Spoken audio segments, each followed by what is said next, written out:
Let's take a look at how a baseball game is actually played. You'll recall that the player who stands in the middle of the infield is the pitcher. And at the start of every baseball game, the pitcher will stand on the mound with the ball. He will push off the rubber and he will throw the ball home towards home plate. When the pitcher throws the ball, this is called a pitch. And this is where everything in baseball starts. At this point, the batter will have only a fraction of a second to make a decision. Should I swing or not? If the batter does swing, either he will hit the ball or he won't hit the ball. If the batter does not swing, the pitch will either be called a ball or it will be called a strike. And that is what this video is going to be about, balls and strikes. We'll come back to this flowchart a few times, so hopefully it'll help you keep everything straight. When the batter does hit the ball, there are a lot of different things that can happen, but in this video, we're just going to focus on these bottom three scenarios. So here we have our batter at home plate. Sorry about the white background. I tried to reverse the colors, but if you make this batter white in the background black, he starts to look like the devil. So in order to avoid frightening the younger demographic, we'll stick with the black on white. Anyway, imagine that home plate is here, and we are looking at the batter as if we are the pitcher. Baseball does not have a clock, so we need some way of keeping play moving forward. And this is basically the main concept behind balls and strikes. So once our batter steps up to home plate, an area called the strike zone is created. And this extends from right underneath the batter's kneecap up to the midpoint between his belt and his shoulders. So about where his team's name would be written on his uniform. Vertically, the strike zone is everything above home plate, which makes it 17 inches wide. Because home plate has a depth, if we were to look at it from above, then the strike zone is right at the front edge of home plate, the edge that is closest to the pitcher. When the batter does not swing, if the pitch passes through the strike zone, it will be called a strike. If the pitch does not pass through the strike zone, it will be called a ball. And you might wonder, well, what if the pitch is right on the line? This would also be a strike. If any part of the ball, no matter how small it is, passes through the strike zone, it is a strike. Now with the ball moving so fast, it might be difficult to tell where the ball was. And so this is the job of the home plate umpire to determine whether the pitch is a ball or a strike. And this is why, like in this photo, you will usually see the umpire crouch down behind the catcher so he can get as good of a view as possible as to where the pitch is. So when the pitch comes in, the umpire will literally say out loud either ball or strike so that everybody knows what his call has been for that pitch.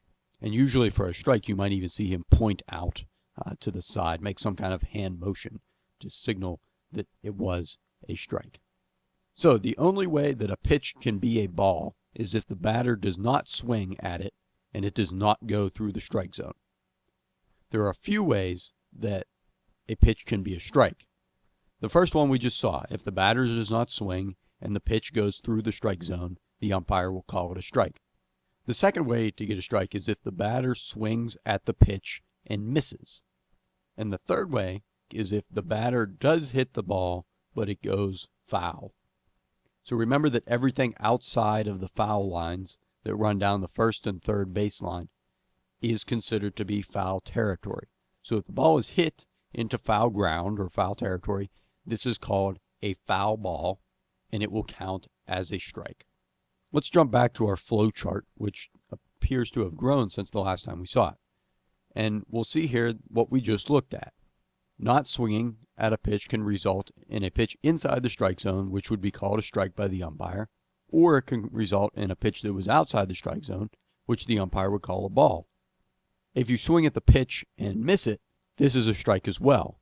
And finally, if you do hit the ball and it goes into foul territory rather than fair territory, this is also a strike. So you might have noticed here that 4 out of 5 of our branches have resulted either in a ball or a strike. And so balls and strikes, I guess you could say, will happen a lot. You'll probably see over 200 pitches in every baseball game, and the vast majority of them will either be just called balls or strikes rather than pitches that are hit into fair territory or result in something else. I said earlier that balls and strikes exist to keep the game moving forward. So let's take a look at how that works. This is with something called the count. Oh, sorry, not that count. There we go. The count refers to the number of balls and strikes that a batter has seen during his at-bat. And the way that we say this is the number of balls and then the number of strikes. So if you watch a baseball game on TV, and especially if you listen to one on the radio, you will hear the announcer constantly saying something like, there are 2 balls and 1 strike, or the count is 2-1. And if you are watching on TV, usually in the top corner of the screen, it will display the count numerically, 2 balls dash 1 strike. So where does this end? Or I guess you could say, how high can the count go? Can you have a count of 10 balls and 8 strikes? Well, the count will continue until the end of the at-bat, which will be the result of a strikeout, a walk, the batter hitting the ball, or, well, there's a bunch of different ways other than this. But as far as balls and strikes go, let's look at these first 2, strikeouts and walks. A strikeout happens when the batter receives 3 strikes in his at-bat. This will be called an out, which is another key element to keeping a game of baseball moving forward that we'll look at more in the next few videos. A strikeout, or any out, is what the pitcher is trying to get, and this is what the batter is trying to avoid. So the last thing to say about a strikeout is that the 3rd strike must come either on a called strike or a swing and a miss, which is also called a swinging strike. This is another way to say that you cannot strike out on a foul ball. If you have 2 strikes on you and you swing and foul the pitch off, it would essentially mean nothing, and you would just get another pitch. Even if you foul off 10 pitches in a row or 100 pitches in a row, or theoretically you could stand at home plate and foul off pitches for the next week, you still would not be out. Although, like everything else in baseball, there is an exception to this, and this is if you are attempting to bunt. A bunt is when a player does not swing at the ball, but instead he holds the bat out and just tries to tap the ball forward a few feet. So here is a batter who is trying to bunt. You can see that he's moved his hand up on the bat, which will make it easier to bunt the ball. So if he had 2 strikes on him here, and he was to bunt the ball foul, then this would be a strikeout, but only because he was trying to bunt. As for a walk, this means that the batter has had 4 balls thrown to him, which means that he basically gets to become a base runner without even having to do anything. He just had to stand at home plate and resist the urge to swing. Although I wouldn't recommend this strategy because usually pitchers are pretty good at throwing strikes. So if you're not going to swing, more often than not, you'll get a strikeout than a walk. Okay, so now that we know that 3 strikes is a strikeout and 4 balls is a walk, let's go back to the count. At the beginning of every at-bat, the count is 0-0, or we would say there is no count on the batter. If the first pitch is a ball, then the count would move to 1-0. If it is a strike, whether it's a called strike, a swinging strike, or a foul ball, the count would be 0-1. The third option, of course, is that the batter will hit the ball into fair territory, and at that point, the at-bat would be over.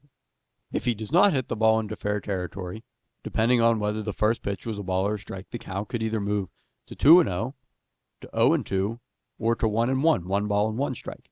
Or again, the batter could hit the ball.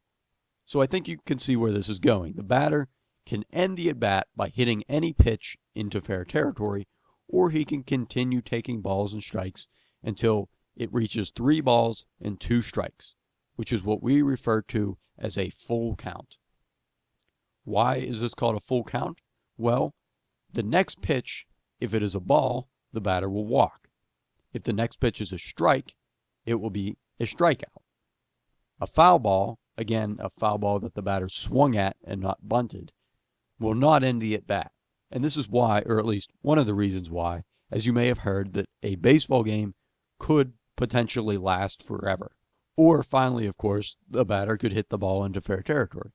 In other words, once you reach a full count, there is a pretty good chance, well, 75% chance in fact, that the next pitch will end the at-bat. So again, let's go back to our flow chart. Everything in baseball starts with the pitch. Either the batter will swing or he will not swing. If he does not swing, either the umpire will call a strike if the ball was in the strike zone, or he will call a ball if it is not. If the batter does swing and he misses it, it is a strike. If he swings and he hits the ball into foul territory, this is also a strike. The balls and the strikes are added up in the count, which is 0-0 at the beginning of every at-bat and can work its way up to a full count of 3 balls and 2 strikes. 4 balls and you walk, but 1, 2, 3 strikes and you are out. So that's a lot of info, and while it probably still seems really complicated, especially if you're brand new to baseball, I promise that after watching 2 or 3 games, balls and strikes will become second nature to you.